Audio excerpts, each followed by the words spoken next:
Hello, Assalamualaikum sama-sama. Ini adalah merupakan Productivity Talk. Today is Friday, 26th of November. The Productivity Talk brought to you by MPC. But first off, MPC has just recently concluded a 1-month campaign of promoting GRP. For those who are not familiar, GRP stands for Good Regulatory Practice ataupun Amalan Baik Peraturan. Now, the key message of yesterday's event, by the way, it was graced by the Prime Minister himself. The key messaging was since the inception of national policy of GRP, the idea is to enhance the acceptance and uptake of GRP in order to ensure all regulations, guidelines, codes of ethics, SOPs are fit for purpose. Bear in mind, some of these old laws are being instituted since the last decade or so, perhaps maybe even more than 30 years. And they fast becoming obsolete and ineffective. So the idea behind yesterday's event was to conclude a 1-month campaign of promoting GRP in order to asking for all the stakeholders. And when I'm mentioning stakeholders, we have at the federal level, state level, and also the PBT, the local council, to review all regulations every 5 years. That's the minimum standard promoted by MPC. Jadi hari ini adalah merupakan sehari selepas acara sambutan sebulan itu. Berlaku jerayawara ataupun roadshow, berlaku program-program yang sangat menarik. Anda boleh mendapatkan maklumat lanjut tentang GRP ini di laman sesawangnya grpmpc.gov.my. Anda juga boleh menyaksikan kepada mereka yang sedang menyaksikan rancangan ini, Productivity Talk ini di Facebook. Di sini juga dikongsikan event semalam, acara semalam sepenuhnya. Jadi anda boleh mendapatkan maklumat daripada forum yang dilaksanakan. Terima kasih kepada semua yang mula hadir dari awal. Mula kita bersiaran tadi, Rokiah Hussein sudah pun memberikan salam, Muhammad Azni, Ilyana juga, Ilyana ni juga bersama, dan Nur Hasimah Ibrahim, terima kasih, Waalaikumsalam. Dang Anum, ya, salam productivity, terima kasih kerana bersama. Dan pada hari ini tentunya kita ingin membincangkan tentang kaitan di antara creativity dan productivity. The idea is to finding the connecting dots between creativity and productivity. And of course, in order for us to discuss this, we have the gem in the industry, a true gem in the creative world itself. I would like to welcome, ladies and gentlemen, Lau Ngai Yuan. Hi Yuan. Let me unmute you. Oh, you have to unmute yourself, Yuan. Yes, I boleh. Baru je unmute. Hello, Okay. apa khabar? Selamat pagi. Baik, alhamdulillah. Selamat pagi. Saya risau tadi Yuan kata Yuan tak dengar music. So, okay. Everything goes well now? No, Okay. well. Sekarang saya boleh dengar semuanya dengan begitu teliti sekali. Baik. Okay, terima kasih kepada Yuan kerana hadir. Kita tahu, I mentioned that Yuan is gem in the creative industry. I think you make an inroad in the creative industry through 3R. Kan, 11 3R, was it your debut appearance? Sebenarnya tidak. Sebelum 3R sebenarnya saya dekat, tak tahu ingat ke tak, ada satu siri dekat RTM ni yang dia semua pasal Jojo and Friends. Ingat tak? Okay. Pasal dia macam rabbit yang besar, rabbit yang kuning, dan Yuan adalah salah satu daripada puppet yang keluar tu, dan puppet ni nama Z. Saya Z lah. Dengan Z, nada puppet, so macam tu. Saya yang itu adalah yang pertama, dan sebelum tu saya juga buat macam music video lah. Banyak juga music video, tapi antara mereka yang sangat terkenal masih ada lagi dekat banyak karaoke sekarang. So masih ada kawan-kawan yang tag saya, "Hey, I just saw you in the club." Yeah, right. So in the last 2 years sebab COVID tak adalah dengar lagi pasal semua ni sebab semua orang tak boleh keluar kan. So very good. Right. Okay, tapi I mentioned about 3R tadi. I think 3R won Asian Television Awards. Betul. Television Awards, ya. Okay. Dan hari ini hari ini Yuan nak kita perkenalkan sebagai apa? Kita entrepreneur, director, producer, scriptwriter, NGO activist, ya, women empowerment, apa nama NGO-nya? Women Girl, kan? Betul. Jadi, Pertubuhan Pembangunan Kediri Wanita dan Gadis. Which cap are you wearing this morning? Sebenarnya pasal cap ni dan pasal box yang ramai yang suka boxkan saya, sama ada sebagai ni ataupun itu, terpulang kepada zaman apa yang you all kenal saya. Ataupun what is your interest, that's why you will know who I am. Sebab saya rasa seseorang punya minat adalah sangat luas dan seseorang patut diberi peluang dan juga ruang kosong untuk menceburi, untuk go after what you like to do and what you want to do. I think I'm very lucky in the sense that dalam saya menceburi dan membuat setiap satu bidang yang berlainan, yang sungguh berlainan ini, saya masih berpeluang untuk memastikan setiap bidang itu boleh dimaksimalkan the potential of what I'm doing. Bukan setakat attend meetings, bukan setakat just volunteer, tetapi memang boleh menerajui sesuatu sampai ke penghujung, sampai boleh nampak dia punya impact, sampai boleh nampak result. So for that I'm very proud and very happy. Very lucky. Saya kira itu niat asal MPC, why they invited you to come on board Productivity Talk, because I think people have a different ideas when it comes to creativity. Creativity is a function of idea generation, while productivity is a function of outcome. Jadi how do you relate? They want somebody who as creative as you are to connect the dots di antara creativity and productivity. So how do you envision this? Bagi saya, creativity bermakna seseorang itu boleh menggunakan daya kuasa, daya ability to think about something outside of the box. Maknanya cara kita nak selesaikan masalah, cara kita melihat sesuatu masalah, cara kita melihat sesuatu kerja itu boleh dilihat dari pelbagai sudut. So that's for me creativity. So which means in other words, ini adalah sesuatu yang boleh meningkatkan quality usaha kita, quality kerja kita, dan juga membenarkan kita menjana idea yang baru untuk problem ataupun untuk solusi yang lama. So I think that for me is the power of creativity lah. Tetapi untuk harness this creativity power requires an extremely strong leadership and also organization. Okay. Right. How do you use that creative energy in your NGO, Women Girl? Let's talk a bit about Women Girl. Okay, bagi Pertubuhan Pembangunan Kendiri Wanita dan Gadis Women Girls, sebenarnya apa yang kami buat adalah kita prototype intervensi untuk membantu gadis-gadis dan juga wanita merealisasikan potensi mereka. Jadi kalau itu, if that's my the ayat yang niat yang penting tu kan, so now the question becomes, what can we do that's going to be different, that is really going to live and going to help. So katakan kita masuk sekolah dan kita faham dulu apakah dia punya masalah, apakah dia punya, mungkin dia bukan masalah daripada permulaan, mungkin dia sesuatu yang dianggap biasa, dianggap sebagai sesuatu yang this is normal lah, sudah normalize punya perkara, and you as an outsider, when you see it, you're like tetapi this is actually a problem. Sebagai contoh bila kita masuk sekolah dan bila kita bercakap-cakap dengan anak-anak semua, dengan anak-anak gadis, the point that most of them would be talking about adalah benda yang sama. Mereka tidak mempunyai peluang ataupun ruang untuk bercakap mengenai benda yang berlainan unless the cikgu yang sedang mengajar will talk about different things other than what is in the textbook. Dan sekiranya mereka dah tak ada masa kan sebagai nak chase dan nak kejar kurikulum yang memang pun dah tebal dan banyak, so mereka kurang ada peluang untuk bercakap mengenai benda lain.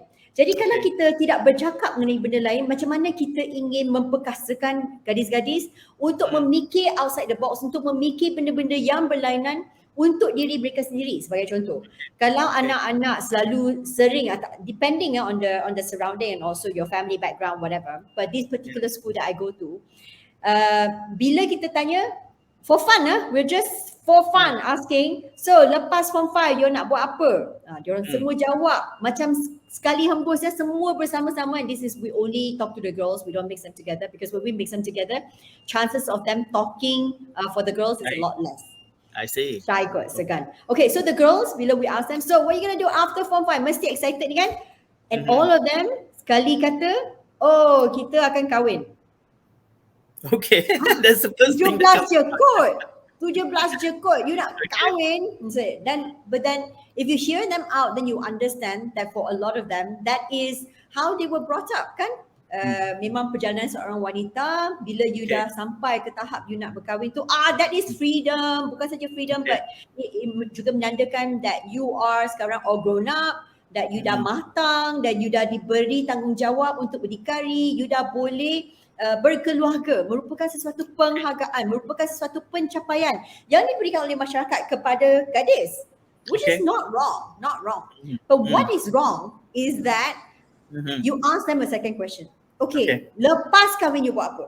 Alright. Jang. This is when semua orang just go quiet.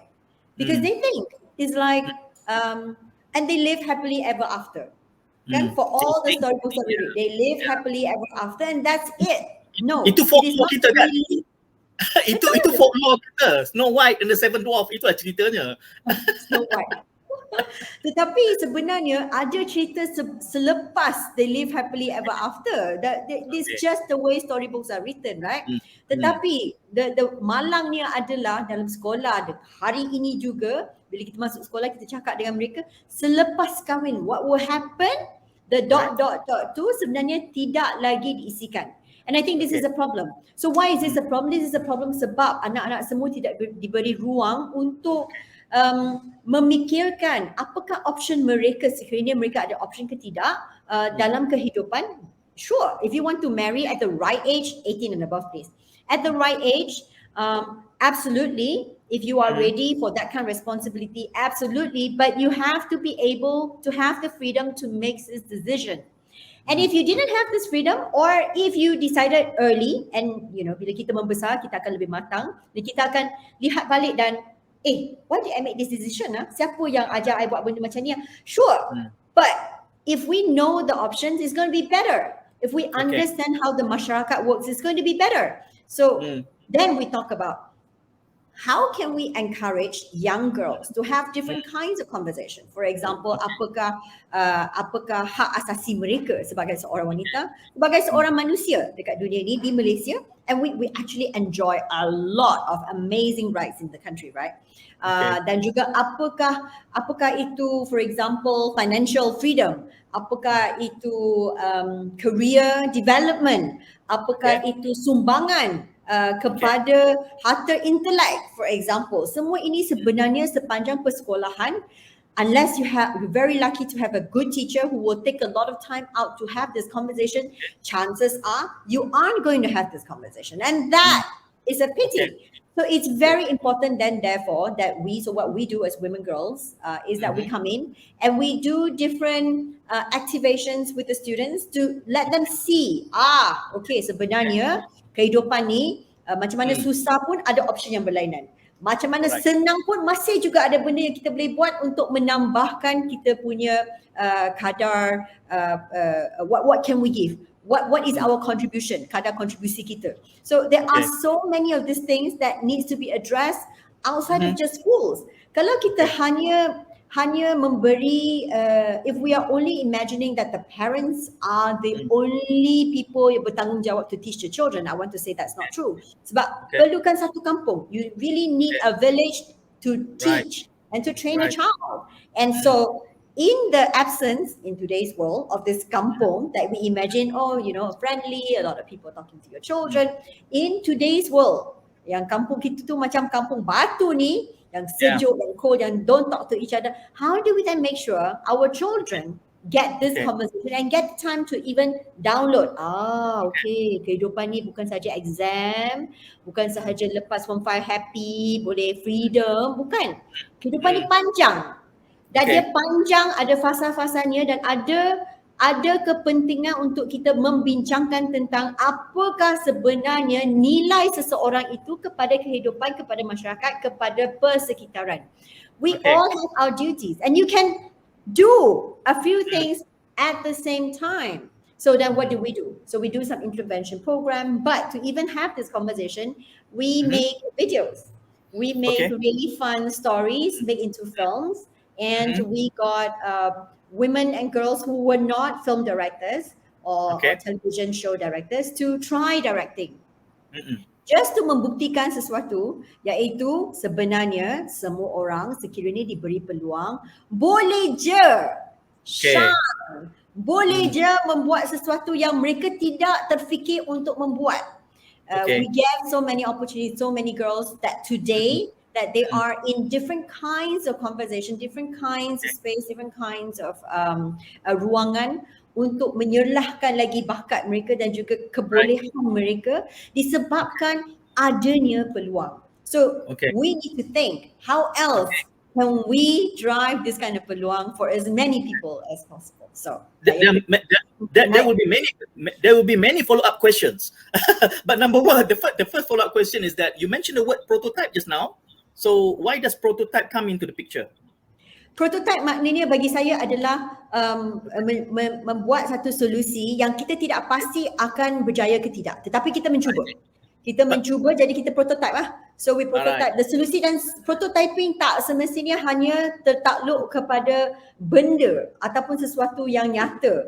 It can be it can be a program, it can be a service. You can prototype a thought, you can prototype, I think you can solve it like this. Okay, try it. If you don't try it, it will forever be an idea. So the next step after ideation is prototyping it. Make a version of it. Sebab kalau saya ceritakan sesuatu, saya kata, sebenarnya kan pen ini terlalu berat, kita buatkan dia lebih ringan sampai dia boleh terbang-terbang, melayang-layang dekat udara. Bila kita nak, kita ambil je. Bukan kita guna pen pun sekarang, tapi I'm just saying. So then, but when I say it like that, kalau I tell you, you pergilah buat satu pen yang boleh ada, I don't know, whatever that, dia sangat ringan. The way you will make this pen will be very different from the way I make this pen, will be very different from another person who's heard it, who want to make this pen. So, until someone prototype this, nobody can actually really see how this is going to look like, how this idea is going to be. In other words, prototyping adalah sangat penting. Mungkin bagi ramai orang, dia orang akan ingatkan yang creativity hanyalah sejenak ataupun sesuatu pemikiran yang baru sahaja berbuah ataupun you try to berjinak-jinak with, right? Tetapi the next step of ideation, the next step of creativity level is to make it happen. The make it happen part, I simplify and call it prototype. So only when you prototype something, that means menghasilkan sesuatu daripada idea asal, menghasilkan sesuatu dan hasil keluarannya semua, the output, now that is productivity. Alright, jadi kita banyak bercakap tentang the creative part of it.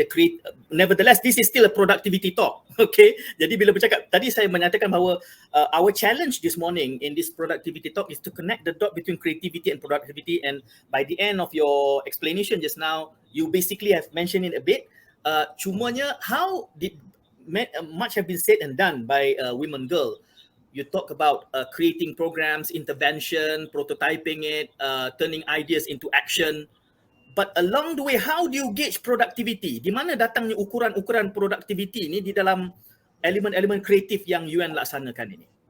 Saya nak katakan di sini bahawa bagi saya, saya secara peribadi, makna productivity sebelum pandemik dan selepas pandemik sudah berubah.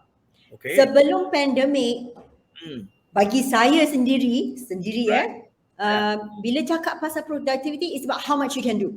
How much you can do with how little. The more you can do with less, the better you are, the more value you have. Okay, the more value. So a lot of times we're just thinking about output, outcome. Memang macam kilang. Macam kilang. Sebiji macam kilang. Dia memang macam, walaupun dalam dunia apa pun, servis ke, produk ke, dia memang macam, apa you letak dalam, dan yang keluarnya benda tu cantik ke tak, berbaloi ke tak, berpatutan dengan harga ke tak, sama ada kita sudah control dia punya cost ke belum, etc. So that's what you do. Tetapi selepas pandemik, the ukuran of productivity tu bagi saya, secara peribadi, sudah pun berubah. Sebab kita juga kena fikirkan, apakah kebaikannya bukan sahaja kepada syarikat, kepada diri, kepada yang membuat, tetapi juga kepada pengguna, kepada masyarakat dan yang lebih besar kepada negara, and to everybody else around the world. Apakah impact that you are doing now that is really bringing forth some more value to the fact that you're alive? That is productivity. Sebab kita dah ada masa untuk mendalami banyak benda kan. Kita dah ada masa lebih kurang 2 tahun untuk mendalami. Okay, apa yang kita tengah buat sekarang ni? Adakah apa yang kita buat sekarang ini sebenarnya benar mendatangkan faedah kepada yang menggunakan, yang di sekeliling, yang sedang menyelesaikan sesuatu masalah. So whatever that you're doing, if it's not solving a problem and you just one of the dot in a big dot, I urge you to stop feeling that way. Take yourself out, think about it, and think, what can I do more? What can I do better? How can I make sure that whatever I'm doing now is going to make a difference to someone else, to somewhere else, to some other organizations, not just ours, but the bigger picture. I urge you to look at the bigger picture, to understand what are you producing, your productivity level, adakah ianya mencukupi. Okay. Dan ianya sepatutnya tidak boleh dinilai oleh orang luar. Patutnya ianya patut bermula penilaian sama ada seseorang itu produktif ke tidak bermula dari seseorang itu sendiri. Tetapi kebanyakan daripada kita akan jadi takutlah kan bila kita tanya soalan macam ni. Am I productive enough?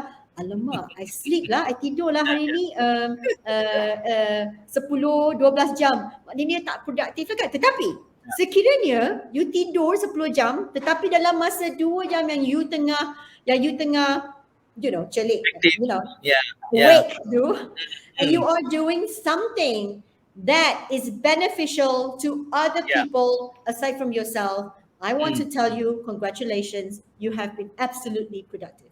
Yeah. To some people, maybe sleeping is recharging, dan it's not. It's the 80-20 principle.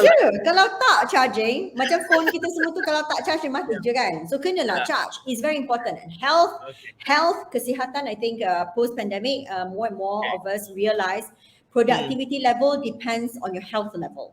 So you need to take care of your health before you can even be productive. It's the same concept, right? Like kalau dalam kapal terbang, if anything happen, you have to wear the oxygen mask first before you help other people. It's the same. You have to be healthy first before you can even talk about productivity. And you have to be healthy not just in your body but also in your mind.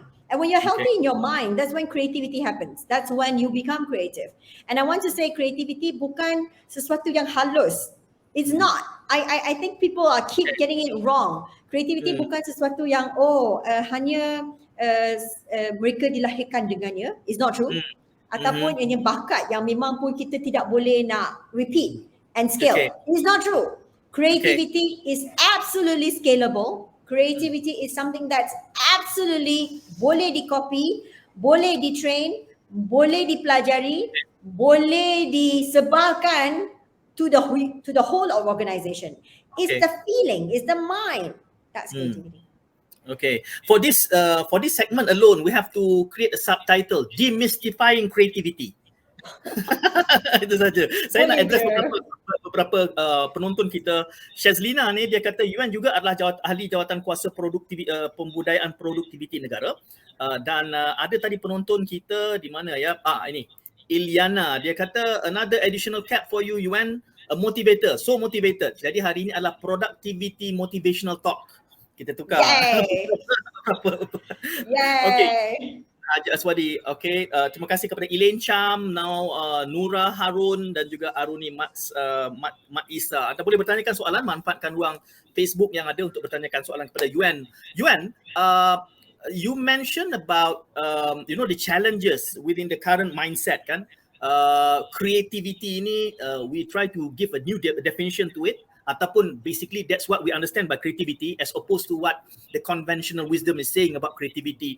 Kerana ramai yang bila melihat orang-orang kreatif ni, dia kata normally orang kreatif ni dia laid back, dia akan tunggu before the idea comes to fruition. Even towards to the French, they always use this term being fashionably late, it's okay. Jadi ini adalah sesuatu yang counter narrative kepada idea productivity, kerana ada yang mengatakan for you to come to the point where you are at the pinnacle of creativity, it takes time. Sedangkan di dalam productivity is about, okay, you are in office 9 to 5, what's the output by the end of the day? bagaimana kita mengimbangi, because the world is so binary in nature, black or white, hitam atau putih, kerajaan atau pembangkang, Melayu atau bukan Melayu kan. Ini benda yang education pun sama, sastra atau sains, TVET ataupun academic. We are so binary in nature, and you are criticizing the way how we approach education because it's too isolated, everything is in silos.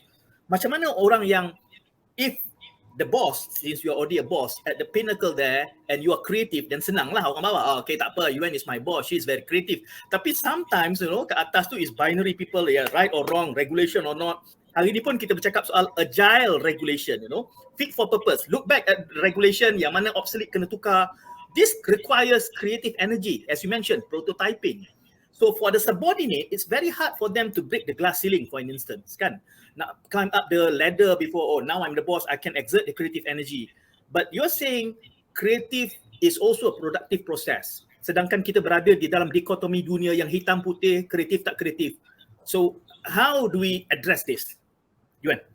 Saya nak ulas sikit tentang beberapa perkataan yang saya nampak Tuan Syed guna. Satu adalah the imbalance, tidak seimbang. Seimbang, perkataan seimbang tu kan. Satu lagi perkataan adalah silo. Silo. Saya dua perkataan ni dulu, okay?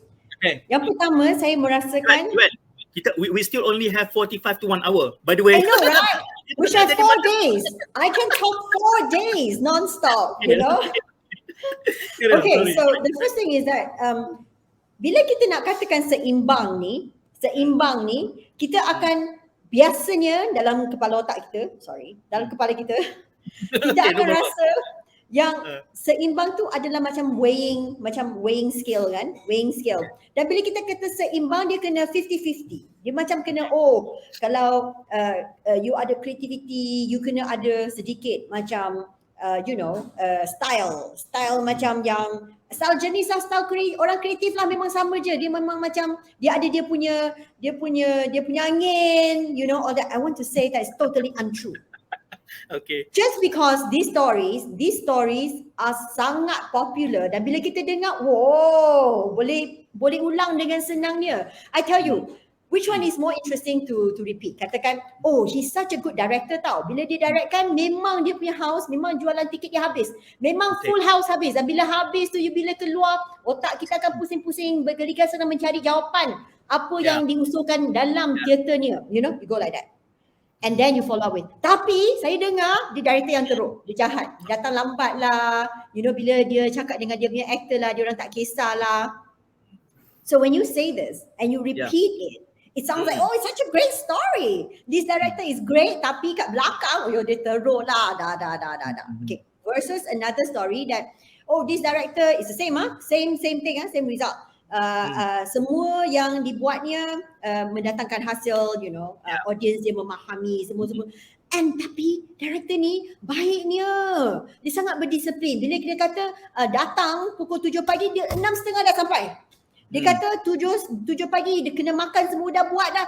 Dia 6:30 dah habis dah buat dan bersedia, waiting for everybody to come. Bila start orang lewat, dia akan faham, tetapi sangat tegas dan bercakap dengan diorang, please do not do this again because it's not fair. Dengan tegas, right? Cerita macam ni, you rasa which one will be circulated? Yalah, confirm bias lah. Sensation.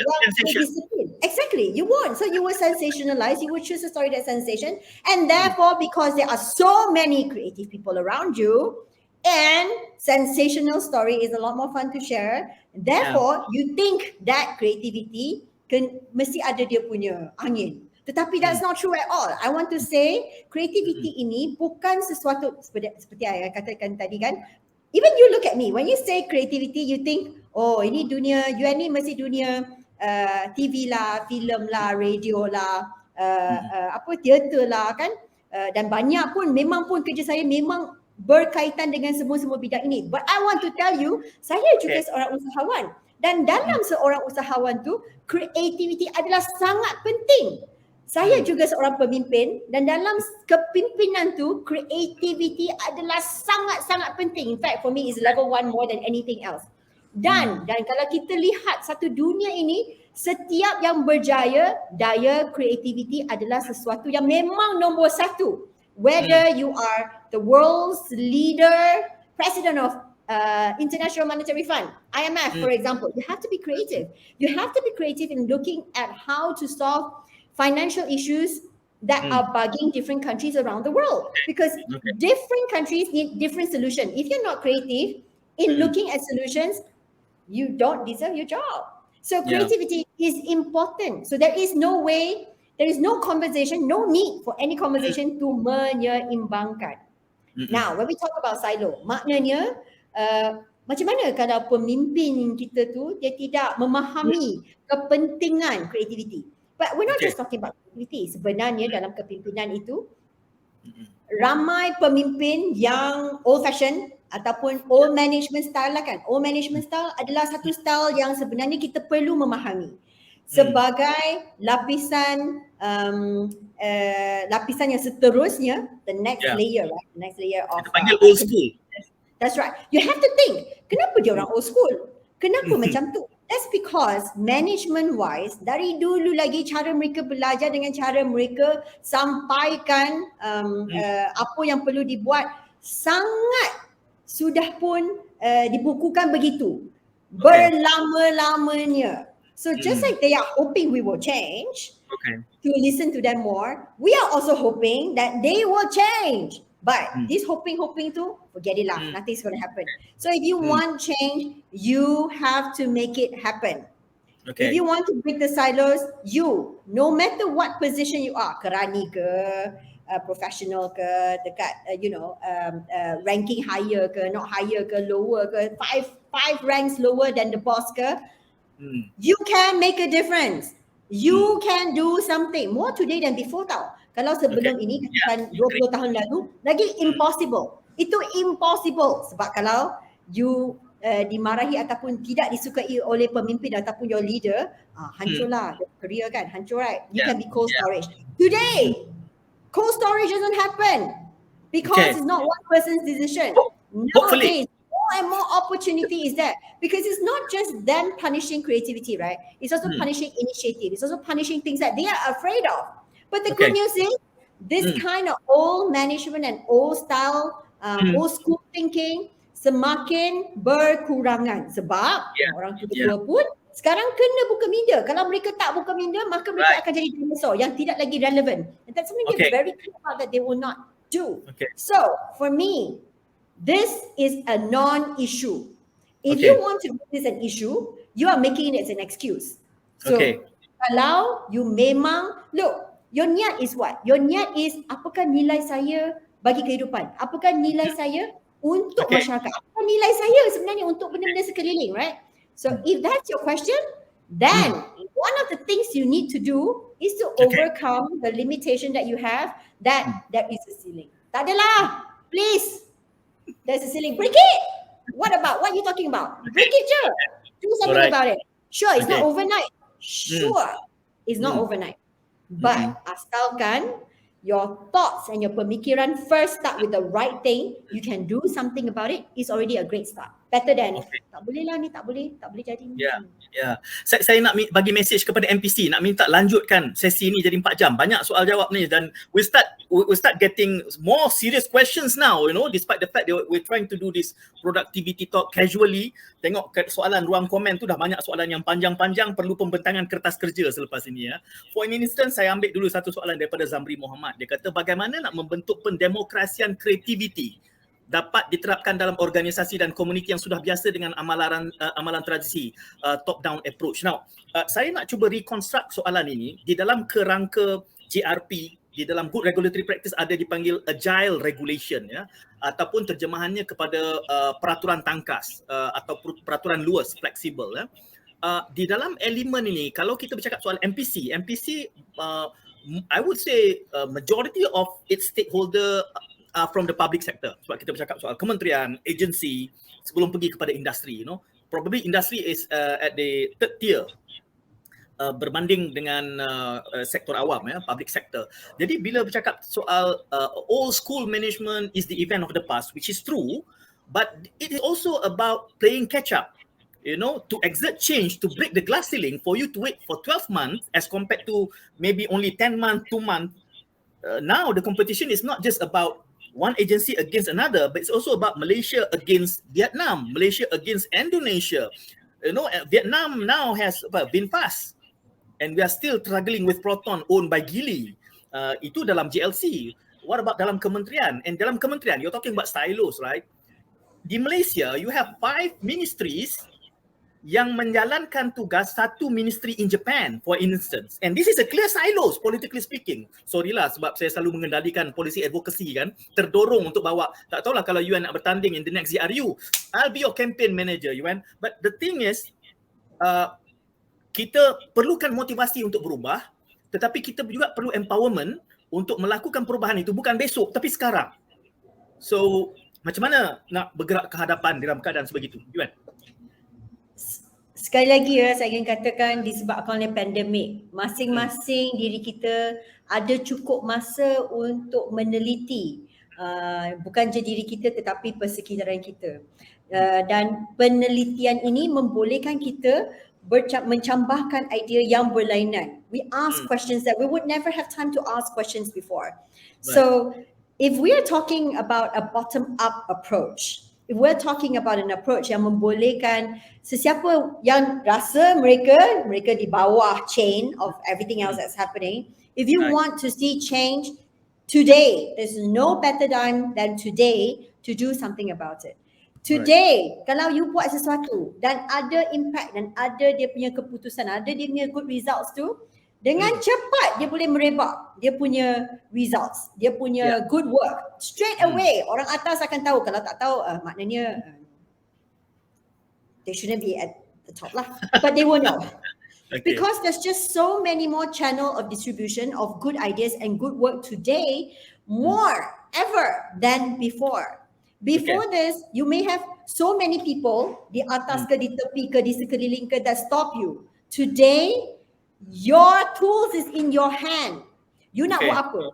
You nak buat apa dan you ada nampak dia punya results immediately. You just snap a picture, you just tag the right person, they are already going to know. So I'm saying, if you still talk about lah, tapi kan sistem ini lah, tapi all this tapi becomes an excuse. Sure, if you have all the tapi, senang je, tak payah buat kerja lah. Semua tapi mah. But if you decide to do something, semua ini tidak menjadi permasalahan, semua ini tidak menjadi soalan pun. You akan buat je sebab you know this is right. Sebab you know that's what you have to do. It's as simple as that. So, however, if we are talking to leaders who are in this conversation today, sekiranya anda berpeluang untuk menjadi pemimpin, anda sedang menduduki jawatan yang memang pun boleh memimpin impact ke arah impact ataupun memimpin sekumpulan orang muda, for example. I want to say it is not easy to harness this creativity. It's not easy because when you ask for ideas akan banyak, tetapi when you want to drill down to what you need to do may not be so easy. But you can further do this many times. I want to say it takes practice. Ini bukan sesuatu yang mudah. Setiap pemimpin sekarang hari ini menghadapi masalah yang sama. Masalah ia adalah what should I do to move forward better? What should I do? Dan semua ini tidak terbuku ya. So none of this is in any books today because this question needs to be answered by us. This is such an exciting time. We had a pandemic to teach us, stop, think about what you're doing. How can we do this better? And stop. Think about your role now and what can you do to make it better. I think soalan-soalan begitulah yang perlu ditanya dan bukan soalan-soalan yang kita tanya macam falsafah je. Okay. Filosofi. Lepas tu, siapa yang perlu menjawab atau tidak menjawab? Because you jawab ke tak jawab ke, there's no difference. So the real question is, what can you what can you do? What can you do? What can your children do? What can you send messages to your children's teachers do? Saya nak katakan dalam sepanjang pandemik ini, my most frustration comes from the relationship with the cikgu kan. Every time your anak tutup video, you akan dapat teks. Hello puan, anak pada jam ni ke jam ni tidak on video. And in my head, for me I'm like, okay. And then I am supposed to have magic to make sure that the video is on all the time. I don't have this magic, just so you know. But the collaboration between ibu bapa dengan cikgu-cikgu perlulah bukan sahaja okay, jadi tak berlaku, I push back this ball, the ball go back to your court. Lepas tu this okay, I push back the ball to your court. I dah buat I dah cuba sedaya upaya dah buat. I cakap dengan the parents. But is that really solving the question? Maybe the question is, you are really not interesting. Can you please make your class more interesting so that the anak-anak semua dia terlupa nak switch off. Dia bukan nak switch off. Dia memang terlupa. So how do you do that? Because if you're teaching online, I'm sorry, you have to think of different ways to make it interesting. Figure it out and understand that motivating a child, yes, it's a shared effort, but if you are the teacher, please lah, do more lah. Don't call me every 15 minutes lah. I dah nampak anak. Time to No, we'll have more time on the PTA relationship. Parent Teachers Association itu nanti kita boleh, tak semestinya dengan MPC, kita boleh buat separate session about this PTA per se kan. Itu separate session lah. Kita jangan ganggu event MPC ni tentang itu. Tapi itu yang seronoknya sembang dengan orang kreatif. Kerana bila dia bercerita, walaupun subject matternya creativity, productivity, but she can dramatize kan. Dia boleh tukar pula dia punya role play tu tiba-tiba jadi perbincangan dengan cikgu pula kan. Saya nak kongsi di sini oleh kerana kita bersama dengan 3R kan. Tadi kita banyak bercakap dengan 3R. Suraya ni saya nak kongsi sedikit. Suraya dia bagi satu yang lain, 3C. Dia nak lawan Yuan dah tu. Sebab tadi 3R, now she has 3 Cs. Still not too late to change. We are all given a choice. Every day we make change. Take the chance. Okay, terima kasih Suraya. Bestnya Suraya. I like the 3 Cs. Well done. MPC, take note. I think we can do something about those 3 words. Itulah baru 41 minit dah ada orang come up with a new ini kan. Terima kasih banyak kepada Suraya. Untuk perbincangan ini, we have around 4 or 5 more minutes to go. Saya nak tukar. I would like to turn the table around kan, sebab I think the way how we approach our session today is from creativity looking into the productivity world. Sebab we're talking about silos and dichotomy between productivity and creativity ya. Dan 2 kali saya menyebut tentang agile regulation. When you want to identify what things need to be changed, you need the creative energy. Betul tak? So now let's discuss this thing from the productivity point of view, looking at creativity inside out. Saya terbalik, saya tukar role. Driver sekarang ni adalah Yuan as corporate lady.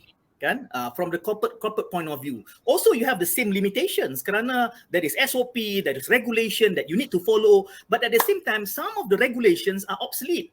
That's why we come up with agile regulation. That's why we need to do a 5 years review on our JRP, kan? Ada RIA, Regulatory Impact Assessment, RIA, ataupun Behavioral Insight, all this. You also have your limitations. You are there, you are the CEO of a corporate body, but there are certain things you can't do because of the SOP and everything.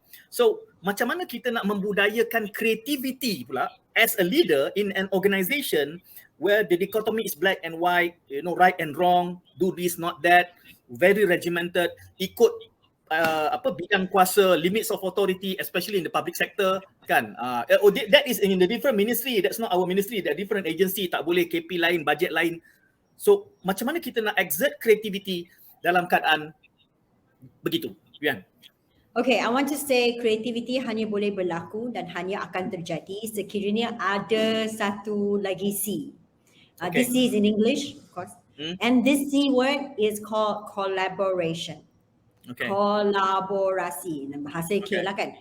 Jadi maknanya kalau kita ingin membudayakan kreativiti dalam tempat kerja kita, salah satu cara yang perlu dan mesti dibuat adalah kolaborasi. Maknanya kita kena membenarkan culture ataupun budaya yang berbentuk kolaborasi, which means you don't just work with the people that you're used to work, because that is not going to give you any fire or any magic that was going to come out.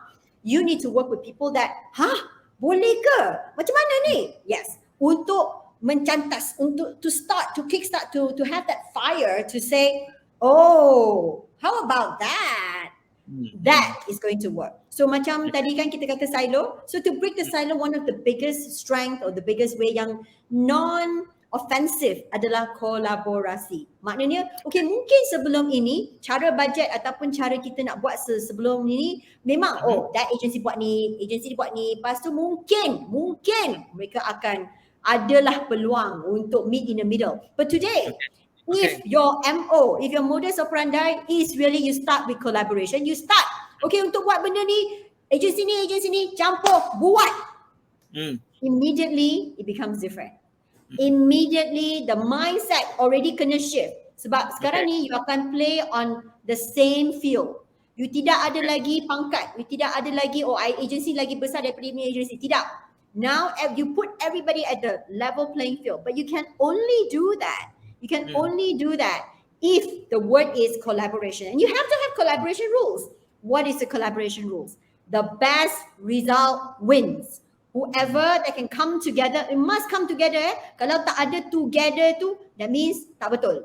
So the together, the collaborasi tu, how do you do that? So then you set the rules and your terms, your framework to get to the end result must be collaborative driven. So if you do that across everything you do, even in a small department, you start sending people from other departments to come in to look at the same problem, you are going to realize, this is like a mind shift craze. Then you will know that this change is starting to take place. Kolaborasi bukan sesuatu, bukan perkataan baru ya, tetapi the interesting thing yang peliknya adalah kita memang baru bermula berjinak-jinak dengan kolaborasi. Because before this, it's really, everyone is just too defensive. Ni saya yang pakar dalam benda ni. Tetapi sekarang, because it's internet, pakar, semua orang boleh jadi pakar. 1 minit je perlukan. You Google je. Semua orang dari university Google. In that sense kan. So the point here is that therefore, the need to collaborate today is more than ever. How well do you collaborate? That is your skill. Because how well you collaborate indirectly is already going to tell you how much creativity power you need. Because you really need to be creative when you deal with people. That's really what it is. That is something Google cannot teach you. And that is something you will be the queen of collaboration. And that, I tell you, is a skill forever you will have that will be appreciated forever. Yeah. And for that, we need the second part, which you will have to come back kalau ada rezeki. Kan, kalau ada rezeki. Ada banyak komen-komen ni. Ada rezeki. MPC selalu ada rezeki. InsyaAllah. Jadi terima kasih kepada Yuan atas kesempatan pada hari ini. Kepada penonton, banyak soalan dan komen balas yang diterima tadi. Terima kasih. Jangan lupa untuk teruskan kesetiaan anda di saluran MPC selepas ini. Akan ada program susulan pada pukul 10 pagi. Yuan, terima kasih banyak. Tak sempat nak orang kita tak sempat nak cerita, banyak lagi. Orang itu. Alamak, silap promo orang lain punya. It's a film on Netflix, everyone. Please go check it out. Please watch it. I didn't have enough time to raise fund to do the marketing for that, but I think if it's a good show, you should watch it. Yeah, thank you very much Yuan. Thank you for your time and good luck for your future undertaking. Dan terima kasih kepada semua. Teruskan kesetiaan anda bersama saluran ini. Kita jumpa lagi dalam kesempatan akan datang. Assalamualaikum dan salam muhibah. Bye.